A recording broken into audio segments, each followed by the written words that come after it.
ஜெய் ஸ்ரீ மாத்ரே நமக. ஜெய் குருதத், ஜெய் குரு பரசுராம். நமஸ்காரம். நான் கரூர்லேருந்து வல்சலா பணிக்கர், பிரசன்ன ஜோதிடர். இன்றைக்கி நம்ம மிதுன ராசிக்கு குரு வக்ர பயிற்சியுடைய பலன்களை நம்ம பார்க்க போகிறோம். இந்த குரு எப்போ வக்ரமாகிறாரு அப்படின்னா அக்டோபர் 9, 2024 வந்து குரு வந்து வக்ரமாகிறாரு. அதே மாதிரி குரு வந்து எப்போ வக்ர நிவர்த்தி ஆகிறாரு அப்படின்னு பார்த்தீங்கன்னா 2025 பிப்ரவரி மாதம் 4ஆம் தேதி வந்து குரு வந்து வக்ர நிவர்த்தி ஆகிறாரு.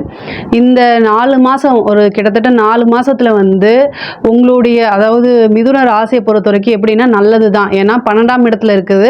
வக்ரமாகும் போது உங்களுக்கு ஒரு பாதகாதிபதியும் கூட, அதனால வக்ரமாகும் போது உங்களுக்கு நிறைய நன்மைகளை தான் செய்வார். கூடுதலாக உங்களுடைய ஜனகாலத்தில் அதாவது பர்த் ஜாதகம் இருக்கு இல்லையா, அதில் ஏதாவது ஒரு கிரகம் வந்து வக்ரமாக இருந்துச்சு அப்படின்னா இன்னும் சூப்பரான பலன்கள்லாம் உங்களுக்கு இருக்குது. மிதுன ராசியை பொறுத்த வரைக்கும் குரு வந்து 12ஆம் இடத்துல வக்ரமாகிறாரு. அப்போ தொழில் ரீதியாக அவர் உங்களுக்கு என்னென்னா 10ஆம் அதிபதி, அதாவது தொழில் ஸ்தான அதிபதியாக இருக்கிறாரு. அவர் வந்து 12ஆம் இடத்துல. அப்போது இந்த காலகட்டத்தில் நீங்கள் தொழில் தொடங்கலாமா அப்படின்னு கேட்டால் தாராளமாக தொடங்கலாம். அதாவது ஏதாவது தொழில் பொறுத்த வரைக்கும் வக்ர கிரகங்கள் தான் வந்து எக்கனாமிக்கலுக்கு ரொம்ப ரொம்ப நல்லது. அதாவது சுப கிரகங்கள் வக்ரம் அடையும் போது அது அசுப பலன் அப்படின்னு நம்ம எடுத்துக்கலாம்னு வச்சுக்கோங்களேன். அப்போது 12ஆம் இடத்துல 10ஆம் அதிபதி 12ஆம் இடத்துல இருக்கிறது நல்லது தான். 12ஆம் இடம்ங்கிறது இன்வெஸ்ட்மெண்ட் தான். இந்த காலகட்டத்தில் நீங்கள் ஒரு இன்வெஸ்ட் பண்ணி ஒரு புதுசாக தொழில் செய்கிறீங்க, அதை சக்ஸஸ் பண்ண முடியுமானா தாராளமாக சக்ஸஸ் பண்ண முடியும். சேம் டைம் உங்களுடைய ஜாதகத்தில் 10ஆம் இடம் சொந்த தொழில் செய்யலாமா அப்படிங்கிறத நீங்கள் பார்த்துக்கணும். ஆனால் கோச்சாரத்தில் இதுக்கு 100% வந்து சக்ஸஸ் தாங்க. அதே மாதிரி அவர் 4ஆம் இடத்தை பார்க்குறாரு. பொதுவாக தொழிலுக்காக வண்டி வாகனங்கள் வாங்குறது, தொழிலுக்காக ஒரு இடம் வாங்குறது, நீங்கள் இவ்வளோ நாளாக வந்து ஒரு ரெண்ட் எடுத்து அதில் ஒரு பிஸ்னஸ் பண்ணிகிட்ருப்பீங்க. இந்த டைம் வந்து நீங்கள் அதுக்காக ஒரு இடம் வாங்குறது, லேண்டு வாங்குறது, இடம் வாங்குறது, பில்டிங் வாங்குறது, இது எல்லாம் இந்த டைமில் நடக்கிறதுக்கு வாய்ப்புகள் இருக்குது. திடீர்னு ஒரு அதிர்ஷ்டம் வரத்துக்கு வாய்ப்பு இருக்குது. குரு வக்ரப்பாதையோட எங்கே பார்க்குறாருன்னா 6ஆம் இடத்தை பார்க்குறாரு. அப்போ என்னென்னா கடன் இல்லாத வாழ்க்கை அப்படின்னா நீங்கள் இந்த 4 மாதம் போடக்கூடிய எஃபர்ட்டு தான் உங்களுடைய லைஃப்பில் இருந்து கடன் வெளியில் போகிறதுக்கு அமைப்பு இருக்குது. ஸோ நீங்கள் அதை கரெக்டாக யூட்டிலைஸ் பண்ணிக்கணும். மிதுன ராசியை பொறுத்த வரைக்கும் நல்ல நாலேஜ், இன்டெலிஜென்ட்டு.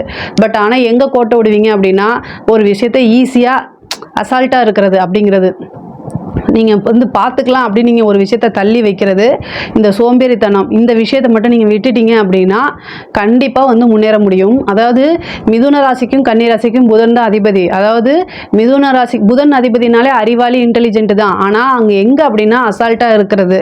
இது வந்து அலட்சியம் அப்படிங்கக்கூடிய ஒரு விஷயத்தை உங்கள் வாழ்க்கையிலேருந்து தூரம் தூக்கி போட்டுருங்க. அப்போ தான் நீங்கள் வந்து என்ன செய்ய முடியும், பெரிய லெவலில் நீங்கள் என்ன நினைக்கிறீங்களோ அதை வந்து ரீச் பண்ண முடியும்னு வச்சுக்கோங்களேன். பொதுவாக எல்லா விஷயத்தையுமே ரொம்ப கேரிங்கு, ரொம்ப பொறுப்பெடுத்து செய்யக்கூடிய நபர்கள் தான். அதனாலேயே வந்து என்னென்னா நீங்கள் ஈஸியாக அதாவது கொஞ்சம் எஃபர்ட் போட்டிங்கனாலே மற்றவங்க வந்து ஒரு 10% போடுறாங்க, அதாவது மற்றவங்க வந்து 100% ஒரு எஃபெக்டை போடுறாங்க அப்படின்னா நீங்கள் அதில் ஒரு 60% போட்டாலே ஈஸியாக உங்களால் சக்ஸஸ் பண்ணிட முடியும். ஏன்னா அந்தளவுக்கு வந்து ப்ரில்லியண்ட்டாக நீங்கள் ஒர்க் பண்ணுவீங்க. பட் ஆனால் அதை நீங்கள் நம்பி எஃபெக்ட் போடுங்க, கொஞ்சம் சுறுசுறுப்பாகுங்க, கண்டிப்பாக முடியும். அதே மாதிரி 6ஆம் இடத்தை பார்க்குறாரு. கோர்ட்டு கேஸு வழக்கு ஏதாவது ஜவ்வாக இழுத்துட்ருக்கு அப்படின்னா அதெல்லாம் வந்து இப்போ முடியக்கூடிய அமைப்பு. அதாவது உங்களுடைய இடம் லேண்டு ரீதியாகவோ இடம், பில்டிங்கு, சொத்து, இந்த மாதிரி விஷயங்கள்லாம் ஏதாவது கோர்ட்டு கேஸுன்னு போயிட்டுருக்கும் இல்லையா, உயில் சொத்து, இந்த மாதிரி கோர்ட்டு கேஸுன்னு போயிட்டுருக்கிறத எந்த விஷயங்களாக இருந்தாலும் இந்த 4 மாதத்தில் நீங்கள் போயிட்டு சரி நம்ம இதை வந்து ஒரு பஞ்சாயத்து பண்ணி முடிச்சுக்கலாம், நம்ம வந்து ஒரு பேச்சுவார்த்தை பண்ணி சுமூகமாக முடிச்சுக்கலாம் நீங்கள் நினச்சிங்க அப்படின்னா இந்த குரு வக்ர காலத்தில் அதை ட்ரை பண்ணுங்கள்.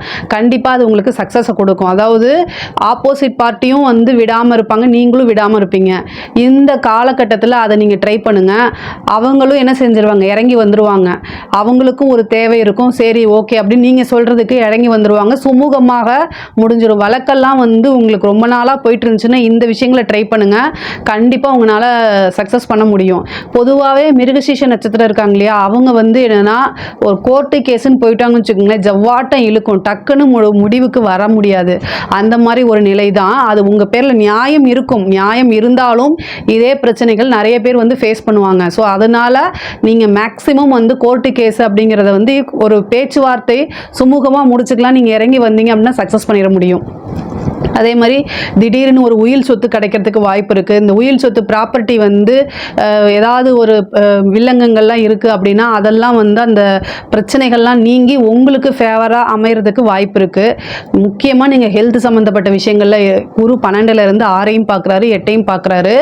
அதாவது சின்ன பிரச்சனைகள் அப்படிங்க நினச்சிட்டு அசால்ட்டாக விட்டிங்கன்னா அது பெருசாக மாறுறதுக்கு ஒரு சர்ஜரி வரைக்கும் இந்த மாதிரி போகிறதுக்கு வாய்ப்பு இருக்குது. அதனால கொஞ்சம் நீங்கள் ஸ்ரத்தை எடுத்துட்டு உங்களுடைய ஹெல்த் விஷயங்களில் ரொம்ப கவனமாக இருக்கணும்.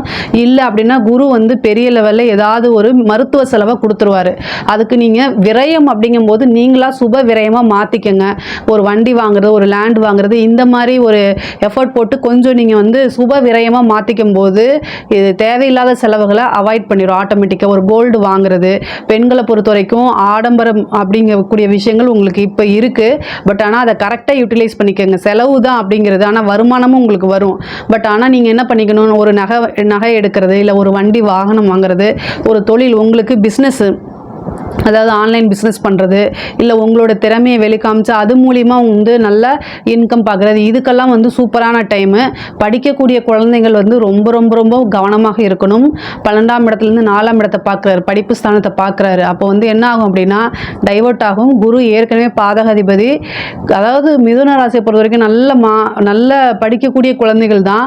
ஆனால் என்னென்னா நிறைய விளையாட்டு, அவங்களுக்கு வந்து கலையில் தான் அதிக ஆர்வம். அதாவது படிக்க சொன்னால் அவங்க என்ன செய்வாங்க, இன்ஸ்டாவை திறந்து ரீல்ஸ் பார்க்குறது, இதுலேயே தான் அவங்களுடைய இதெல்லாம் போயிட்டே இருக்கும். ஸோ அதனால் கொஞ்சம் எஃபோர்ட் போட்டு படிங்க. இல்லை அப்படின்னா நீங்கள் நினச்ச ரிசல்ட்டு கிடைக்காது, அப்புறம் கைமீறி போயிடும், ஒன்றுமே பண்ண முடியாது. ஏன்னா அஷ்டமஸ்தானத்தை பார்க்குது, அப்புறம் மன வருத்தத்தில் ஃபீல் பண்ணுறதுனால எந்த பிரயோஜனமும் கிடையாது. உங்களுக்கு இப்போ ரொம்ப நல்ல டைமு. ஏன்னா இந்த அஷ்டமதி சனி முடிஞ்சிருச்சு, அதுக்கடுத்து ராகுகேது பிரச்சனையும் இல்லை, சனியோட தொந்தரவும் இல்லை, குருவும் இப்போ வக்ரமாக இருக்கார். இந்த டைமை கரெக்டாக யூஸ் பண்ணிக்கோங்க. நீங்கள் நினச்ச லெவலில் ரீச் ஆக முடியும்னு வச்சுக்கோங்களேன்.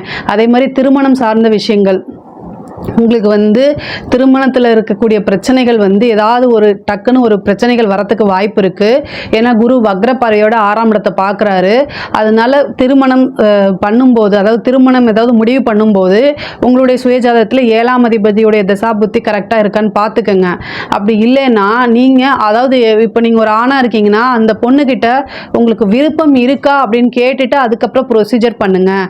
ஏன்னா இந்த காலத்தில் 6ஆம் இடத்தை இந்த டைமில் வந்து இந்த 4 மாத டைமில் 6ஆம் இடத்தை தான் குரு பார்க்குது. கடைசி நேரத்தில் எல்லாமே முடிஞ்சு வரும்போது எனக்கு விருப்பம் இல்லைன்னு சொல்லி ஏதாவது பிரச்சனைகள் வரத்துக்கு வாய்ப்பு இருக்குது. அதனால கவனமாக இருக்கணும். கணவன் மனைவிக்கிட்டே ஒற்றுமைகள் வந்து சில டைம் வாக்குவாதம் வர்றது, ஒற்றுமை வந்து இருக்காது, ஒரு அண்டர்ஸ்டாண்ட் பண்ண மிஸ் அண்டர்ஸ்டாண்டிங் இந்த மாதிரிலாம் போகிறதுக்கு வாய்ப்பு இருக்குது. இந்த காலகட்டங்களில் ரொம்ப புரிஞ்சுக்கணும். அதாவது நல்ல ரிலேஷன்ஷிப் எல்லாம் கட் பண்ணி விடுறதுக்கு வாய்ப்புகள் இருக்குது. உங்களுக்கு ஃப்ரெண்டு நீங்கள் நினச்சிட்டு இருப்பீங்க, இந்த டைமில் வந்து அவங்களுடைய சுயரூபம் தெரியும், அதனால் மன சங்கடங்களுக்கு ரொம்பவே ஆளாவீங்க. நம்பிக்கை துரோகத்தினால எழுந்தே வர முடியாத அளவுக்கு டிப்ரெஷனில் போகிறதுக்கு உண்டான வாய்ப்புகளும் இருக்குது. ஆனால் இது எல்லாமே கடந்து வந்தால் தான் வாழ்க்கை, அதை நீங்கள் புரிஞ்சுக்கணும். பட் ஆனால் வந்து பொதுவாக மிதுன ராசி வந்து நட்புக்கு ரொம்ப முக்கியத்துவம் கொடுக்கக்கூடிய நபர்களாகவும் இருப்பீங்க. பழகின பழக்கத்துக்காக நிறைய விஷயங்களை செய்வீங்க, அது தப்பு கிடையாது. பட் ஆனால் இதை நம்ம இழந்தால் நமக்கு மனசு கஷ்டம் இல்லை, பரவாயில்லன்னு நினைக்கிற அளவுக்கு மைண்டையும் மனசை தயார் பண்ணிவிட்டு நீங்கள் பழகுங்க, செய்யுங்க, அதில் எந்த பிரச்சனையும் வராது. ஓகேங்களா? பொதுவாகவே மிதுன ராசிக்கு குரு பயிற்சி வந்து ரொம்ப நல்லா இருக்குது.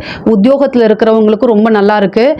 அதாவது உத்தியோகத்தில் இருக்கிறவங்களுக்கு நல்லா இருக்குது. அதே நேரத்தில் அரசாங்க உத்தியோகத்தில் இருக்கவங்க ரொம்ப கேர்ஃபுல்லாக இருக்கணும். அஷ்டமஸ்தானத்தை குரு பார்க்குது. அப்படி இருக்கும்போது என்ன பிரச்சனை வரும் அப்படின்னா, உங்களுக்கு தேவையில்லாத விஷயங்களில் நீங்கள் இன்டர்ஃபை ஆகாதீங்க. கையெழுத்து போடும்போது, ஒரு பர்மிஷன் கொடுக்கும்போது இதிலெல்லாம் ரொம்ப கவனமாக இருக்கணும். உங்களுடைய டியூட்டியை, கடமையை நீங்கள் கரெக்டாக செய்வீங்க. பட் ஆனால் ஏதாவது ஒரு பிரச்சனைகள் வரும், அதில் வந்து உங்களுடைய பேரும் அடிபடும். அதனால் ரொம்ப ரொம்ப கவனமாக இருக்கணும், உஷாராக இருந்துக்கணும். யாரை பற்றியும், ஒருத்தரை பற்றி இன்னொருத்தர்கிட்ட பேசாதீங்க. தேவையில்லாத கெட்ட பேரை உருவாக்கி விட்டுருவாங்க. செய்யாத தப்புக்கு தண்டனை அனுபவிக்கிற மாதிரி போயிடும், உங்களுடைய ப்ரொமோஷன் கட் ஆயிரும். இதெல்லாம் ரொம்ப கவனமாக இருக்கணும். முக்கியமாக உயர் அதிகாரிகள் லஞ்ச லாவணியங்களை தவிர்த்துருங்க. இந்த ஒரு 3-4 மாதத்துக்கு தவிர்த்துருங்க. இல்லைன்னா அதை ரெக்கார்ட் பண்ணுற அளவுக்கு போயிடும்னு வச்சுக்கோங்களேன். அதனால் பனிஷ்மெண்ட் வரதுக்கு உண்டான வாய்ப்புகளும் இருக்குது. இதில் எல்லாம் ரொம்ப கவனமாக இருக்கணும். அதாவது அரசாங்க உத்தியோகத்துக்காக படிக்கிறவங்க இருக்காங்க இல்லையா, அது நல்லா படித்தாங்க அப்படின்னா திடீர்னு ஒரு அதிர்ஷ்டம், திடீர்னு ஒரு போஸ்டிங் கிடைச்சிரும். ஏன்னா குரு வக்ர பார்வையோட 4ஆம் இடத்தை பார்க்குறாரு. அரசியல்வாதிகளுக்குலாம் இது ரொம்ப சிறப்பான டைமு. இதை கரெக்டாக யூஸ் பண்ணிக்கோங்க. நீங்கள் செய்யக்கூடிய விஷயங்களை கொஞ்சம் அதாவது மற்றவங்களை காட்டிலும் கொஞ்சம் இன்டெலிஜென்ட்டாக செஞ்சீங்க அப்படின்னா தலைமையிடத்துக்கு உங்களோட பேர் வந்து பேசப்படும். நல்ல லெவலில் உங்களுடைய அதாவது உங்களுக்கு திடீர்னு ஒரு பெரிய லெவலில் போஸ்டிங் கிடைக்கிறதுக்கு உண்டான வாய்ப்புகள்லாம் இருக்குது. முக்கியமாக இன்னொரு விஷயம் என்னென்னா, பெண்களை பொறுத்த வரைக்கும் ஏதாவது உத்தியோகத்தில் இருக்கிறவங்களோ அல்லது தொழில் ரீதியாக இருக்கிறவங்களோ எங்கேயாவது வெளியில் போகும்போது இந்த இடத்துல போகிறேன், இந்த டைமுக்கு தான் நான் போவேன், இந்த டைமுக்கு தான் வருவேன் அப்படிங்கிற ஒரு டேட்டு டைமெல்லாம் மென்ஷன் பண்ணி நீங்கள் வந்து மேரீடாக இருந்தீங்கன்னா உங்கள் ஹஸ்பண்ட் கிட்ட சொல்லிட்டு போகிறது ரொம்ப நல்லது. இல்லை குடும்பத்துலையாவது நீங்கள் சொல்லிட்டு போகிறது ரொம்ப ரொம்ப நல்லது. இல்லைன்னா தேவையில்லாத அவமானங்களுக்கு ஆளாகிற மாதிரியோ இல்லை ஏதாவது ஒரு பிரச்சனைகளை சந்திக்கிற மாதிரி வரும். குரு வக்ர பார்வையோட அஷ்டமஸ்தானத்தை பார்க்குறாரு. உங்கள் மேலே நல்ல ஒப்பீனியன் கிடைக்காது. உங்கள் மேலே நல்ல நீங்கள் இயற்கையாக நல்லவங்களாக இருப்பீங்க, நல்ல விஷயத்துக்காக தான் அதை செஞ்சுருப்பீங்க. பட் ஆனால் அது அப்படியே ஆப்போசிட்டாக மாறிடும். இதுல எல்லாம் நீங்கள் கவனமாக இருக்கணும். யார் கூட பேசுகிறீங்க பழகுறீங்கிறதுல கவனமாக இருக்கணும்.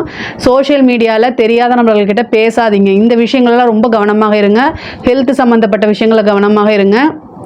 குரு வக்ர பார்வையோட 4, 6, 8 பார்க்குது. நைட் டைம் ட்ராவல் அவாய்ட் பண்ணுறது ரொம்ப ரொம்ப நல்லது. அப்படி இல்லைன்னா உங்கள் கூட யாரையாவது கூட்டிகிட்டு போகிறது நல்லது.